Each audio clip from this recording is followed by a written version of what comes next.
Hey, what's up, everybody? This is Patrick A, and you're watching Punk Torah. Sorry that this week's Parsha is coming a little bit late. I've just had a lot of stuff going on and really haven't had much of an opportunity to focus on all of this. So, here's the best that I can do. Okay. Having to read this week's Parsha kind of pissed me off. So, here's poor Moses, who works his ass off, deals with whiny Hebrews kvetching in the desert, and then God says, hey, guess what, Moses? You don't get to see the promised land. And you know what? It's just not fair.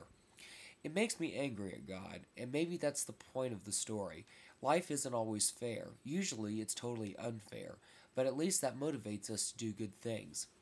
And if you read the Parsha carefully, God never says, I'll make you die before we enter the promised land. God never gives himself the credit for taking Moses' life. Instead, he says, you won't make it. It's almost like God is saying, yes, I made the rules, and even they aren't fair. Worst of all, I have to follow them. This Parsha to me is the first time that God ever hints at not always being involved in the daily lives of human beings. Up to now, God's poked his finger into every part of human history.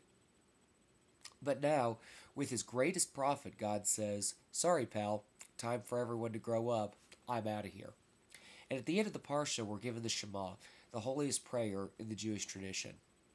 It's a prayer commanding us to love God with all of our hearts and to obey his mitzvot. Interestingly enough, God doesn't give us anything in return except for the forces of nature, the rain, the grass, the harvest. God doesn't say, if you worship me, I'll give you anything you want. All God offers is a consistent world, a blank canvas where the chosen people can create their own lives. And in this way, the children of Israel are no longer children. And as it happens with parents, Moses has to fade off into the distance. Shalom.